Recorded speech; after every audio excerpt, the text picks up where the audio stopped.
Fellow comrades of the revolution, revolutionary greetings from Johannesburg, South Africa. My name is Jessy Itambi. I am your humble Ambazonian ambassador to Southern Africa, and I am a member of the Cabinet for the Federal Republic of Ambazonia.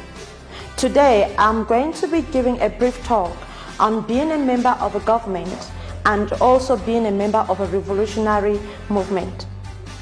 I'll be giving a talk on being a member of a government and being a member of a revolutionary movement. As you already know, we the Ambazonian exiles in South Africa were behind the initiative for the formation of what is known as the Southern Cameroon Congress of the People, SCCOP. But we did not do it alone. We invited our compatriots from different parts of the world to brainstorm over the scope and the specific objectives of SCCOP. The dynamics on the ground are changing very fast. Our people are killed every day. Many more have escaped to seek refuge in neighboring countries. None of us invited this war. This war was imposed on us. None of our fleeing compatriots were prepared to become refugees. This was imposed upon them by La République du Cameroon. The international community, which we thought would have stepped up by now, has abandoned us. They have chosen to stay mute over our cries for justice. Our interim government is doing the best it can with the limited resources at its disposal.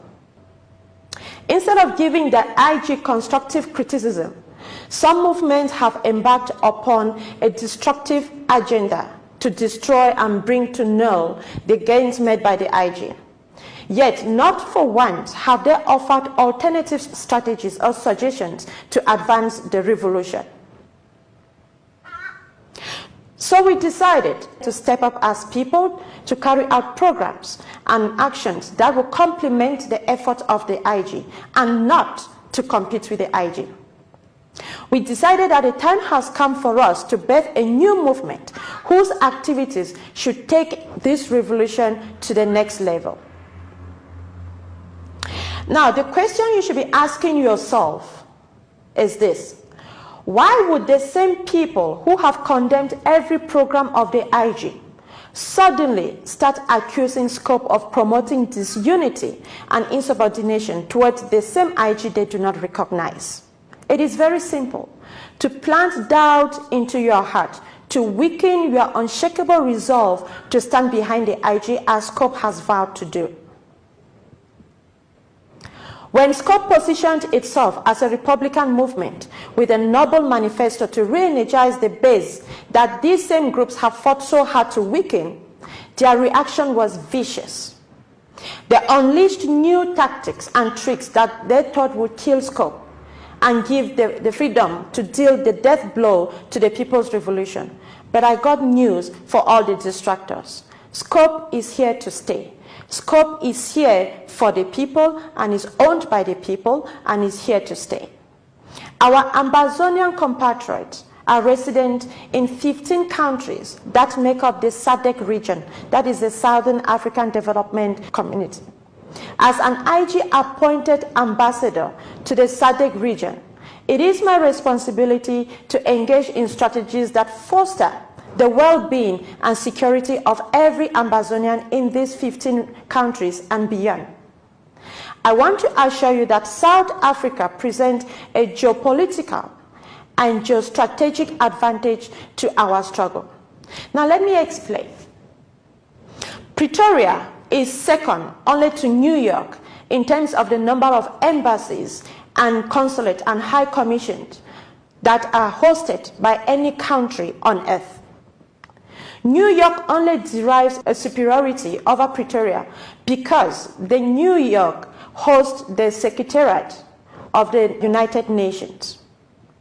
Therefore, as the resident ambassador to South Africa and the SADC countries, I have had the unique privilege of interacting with numerous ambassadors, with numerous high commissioners, and with numerous consulate officers, with whom I've had very productive meetings, but these meetings in themselves are not enough. Why are these meetings not enough?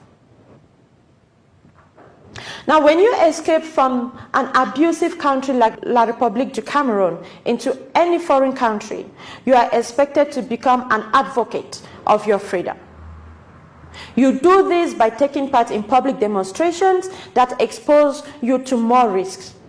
The questions I want us to ponder over are: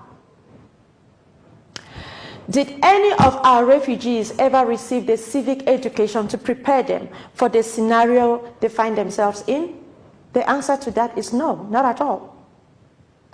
Will their active participation at public rallies and demonstrations boast my diplomatic engagement with the crème of diplomats in Pretoria? The answer to that is absolutely yes. Can the interim government single-handedly provide social services and security and a means of livelihood to the growing number of its citizens scattered like orphans all over the world? The answer to that again is no. Therefore, in my capacity as the ambassador of the SADC region, I came to the realization that we need structures independent of the interim government to empower our people in the countries that they find themselves in. It is in the best interest of our people to quickly find genuine ways of taking care of themselves through programs put in place by an independent body. As soon as they get access to the structures in place and start receiving training in political activism, which no country shall provide for them, we shall immediately see a boost in turnout in our demonstrations, and that will in turn increase the chances of getting our story heard and taken more seriously. Many of you have asked me the question over the past couple of weeks: can you be a member of the IG and at the same time be a member of a revolutionary movement? My answer is simple: absolutely yes. In fact, I think every member of the government, every cabinet member of the interim government of Ambazonia should have a political home, or at the very least, a social affiliation home through which they can advance a noble cause.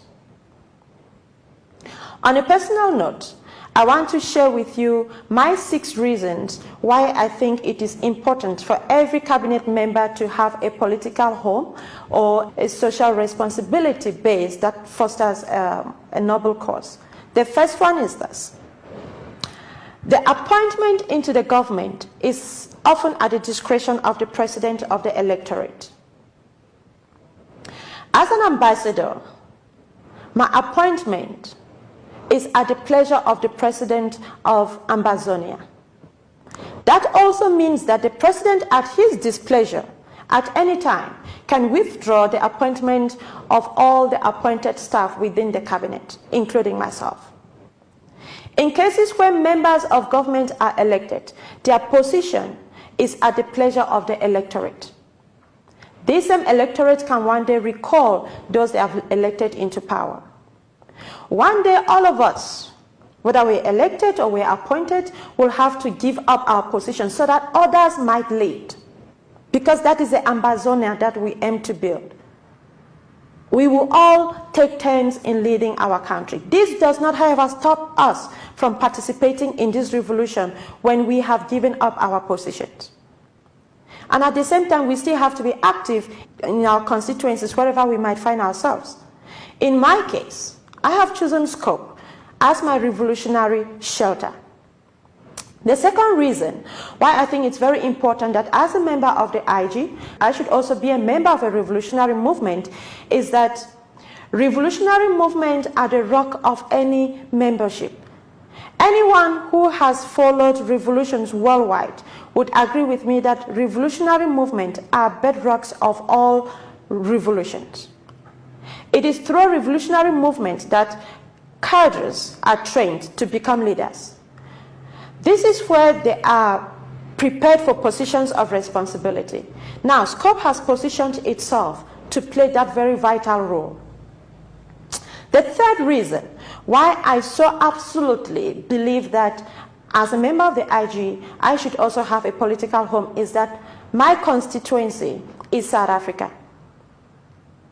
And just like every other member of the IG, we all have our constituencies.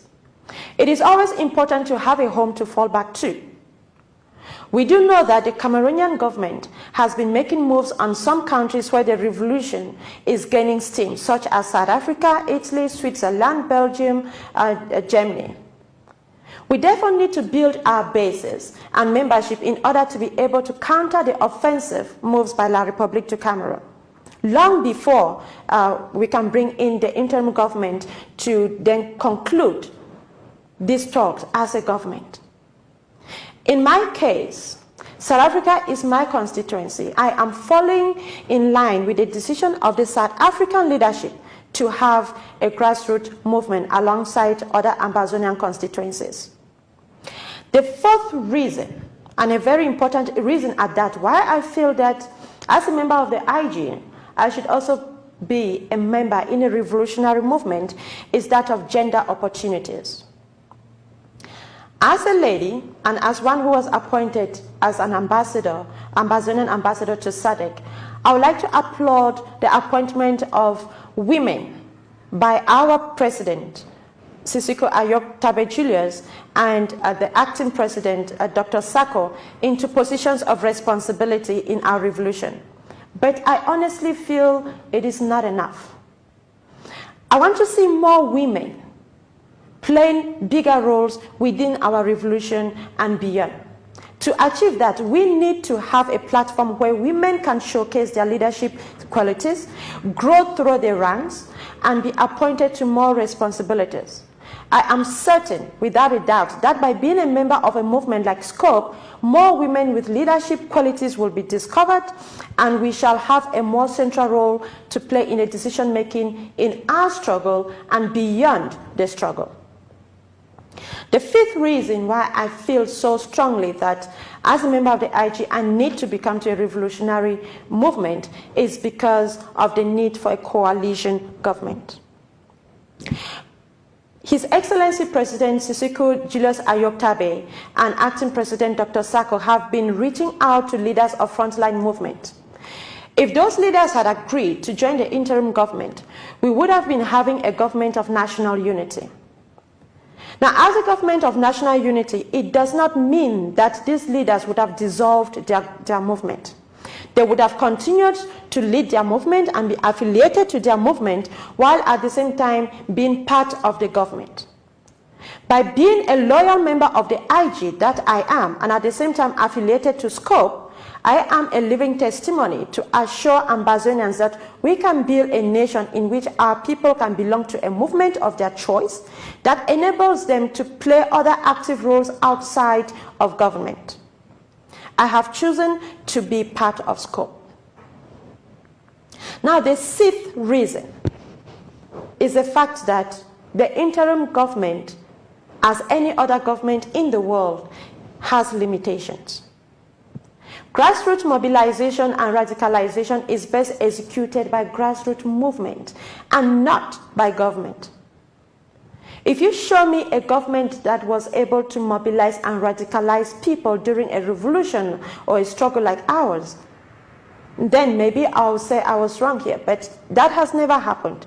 The mobilization and radicalization has always been done by grassroots movement. We must understand that the interim government cannot be expected to do everything. We have chosen, therefore, to play our part by joining SCCOP to ensure that grassroots mobilization is galvanized and is promoted. And this will be done by the very people in these grassroots structures. I could go on and on and on and advance 100 reasons why nobody should stop anyone from joining a revolutionary movement. I could also go on and give every reason why every member of cabinet should belong to a revolutionary movement. First of all, it is your civic right. And I want to invite all of you to form cells and chapters of SCCOP in your neighborhood, in your counties, in your countries, and anywhere you might find yourself in the world. SCCOP belongs to the people. SCCOP is owned by the people, and SCCOP is ruled by the people in order to support our interim government and not to compete with our interim government. So I want to thank you all for listening, and may God bless Ambazonia.